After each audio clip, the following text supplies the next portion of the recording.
Go ahead and go. One person's watching.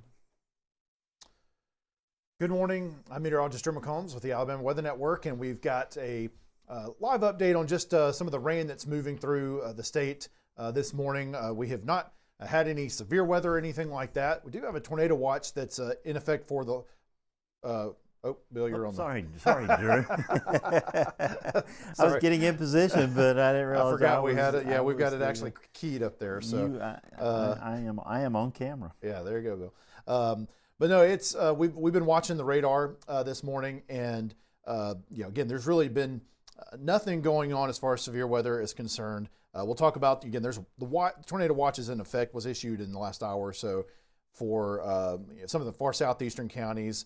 Maybe I'll go ahead and turn that on real quick or just let you see it real quick before I look at the radar. But there's not anything really happening right now as far as warnings or anything like that. So we're just doing a quick update to give you an update on the situation. But I'll go ahead and launch that tornado watch, let you see that real quick. So only place that there's a tornado watch in the whole state at this point is going to be down in Geneva County, Dale County, Henry County, and Houston counties. And even at that point, and even at this point, it's looking like there's a good chance those start to get peeled off here fairly soon. But it is in effect until 2 p.m. as of now, but we fully expect that that'll get canceled sometime before then, most likely. So again, we are just giving you an update, mainly due to that fact and just because you've got some rain around. So let's go back to the radar here. We're looking at the Fort Rucker radar, and really just in the last 30 minutes or so, what was happening is even already started to weaken a little bit further. So we've been watching the storms through basically the entire morning, and they had been pretty weak further back towards the west. They'd started to kind of tick up a little bit here in the last hour or so, but just in the last little bit of time here, they seem to have kind of gone back down in intensity. So right now, at this point, we're just seeing some heavy rain in spots in places like Abbeville and Newville and Headland. Looks like it just passed through Dothan, or at least the downtown Dothan, and most of kind of the central part of Dothan just in the last few minutes. We'll do a quick lapse of that. So again, just in the last 15 minutes, Dothan had some rain and it's now moved through there. Cottonwood, Gordon, you've got a few rain showers around, but again, none of this looks severe at this point or anything close to that. We'll take a quick look at the velocity product just to kind of look at a few of those things. But again, everything we've been monitoring related to that just doesn't look like much at all. And if I go and lapse that over the last hour, we'll see. Get back in Geneva County earlier, there were some circulations that the National Weather Service in Tallahassee were watching. We were watching it too.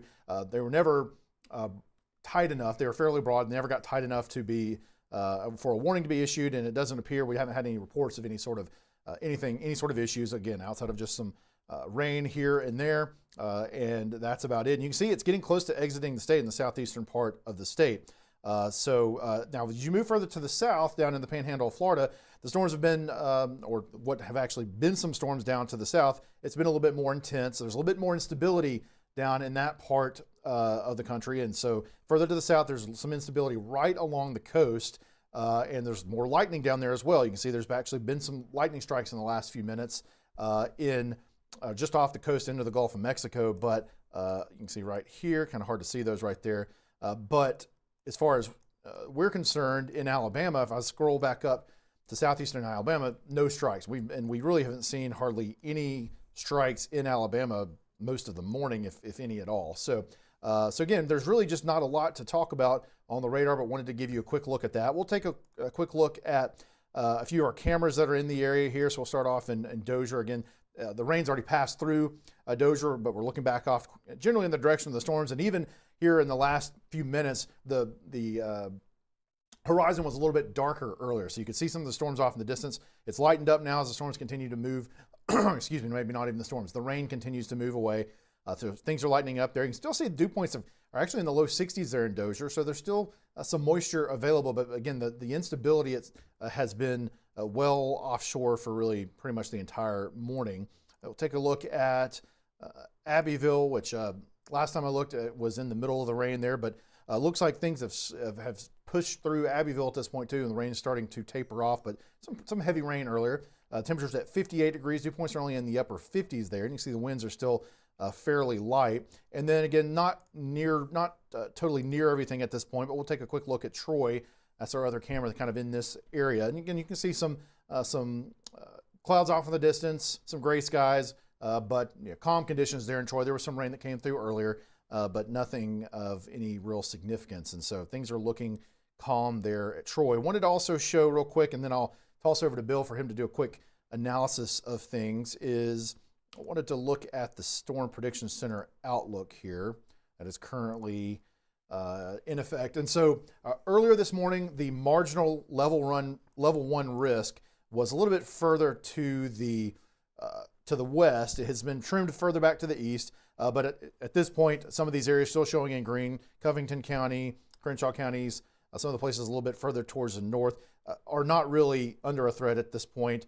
You've still got the counties that are under the tornado watch that we've already talked about are included in that slight risk, the yellow, the level 2 risk there as well. But again, that will be ending here fairly quickly. And we expect eventually that the SPC probably in their next outlook will start to peel that back even further. So again, no warnings, nothing in effect right now, and we don't expect anything like that. We'll continue to watch the radar as we get further into the day, but everything's looking good right now. So let me go ahead and I'll go ahead and switch you over here, Bill, and I'll toss over to Bill there at the wall. Let me get it pulled up. All right, so you're good now, Bill. I'll toss it over to you, and I'll switch it over to your machine as well. Yeah, so far a well-behaved system. That's what we like. That's what we like here in the weather office, Drew. But wanted to kind of point out to you that the system really not in phase for severe weather in Alabama, and that's the great news. We're getting the system on out of Alabama. The Cape is going to come. The instability is going to come on the back side of the thunderstorms. We're going to get them out of Alabama by 10:15, 10:30, and then the Cape's going to come up as temperatures rise on the back side of that, and we get a little heating of the day. So while there's no instability there now, it's all generally south of I-10 in the Panhandle. That's making it impossible for these storms really to get going.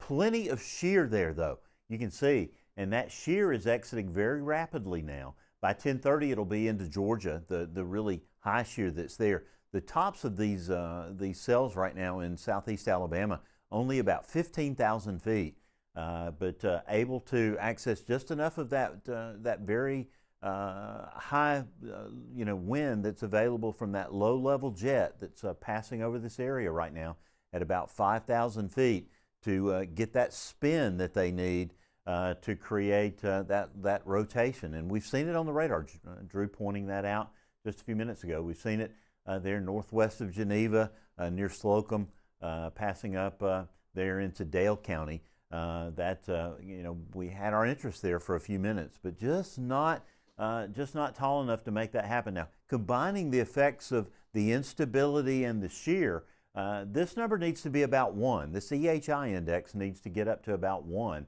for us to be able to really generate a tornado. And you can see over the next hour and a half or so, it's only going to be in the tenths of a digit. So really, we are pretty confident that we can get this activity into Georgia before we have a big problem here in Alabama. So pretty soon we're going to be able to issue an all clear for Dale County and for Geneva County. We'll continue to watch Henry and Houston counties for the next hour and a half or so, and then we'll get this activity out of here. And then the only thing we'll have to really watch the rest of the afternoon, Drew, will be that the instability associated with the upper low. The temperatures aloft with that system up at about 5,000 feet are very, very cold, about 18 degrees below 0 centigrade. And with that, you get a lot of instability very quickly, and you can get some small hail associated with that. So showers and small hail this afternoon will be possible across central Alabama as that moves across, but nothing to worry about from a severe standpoint.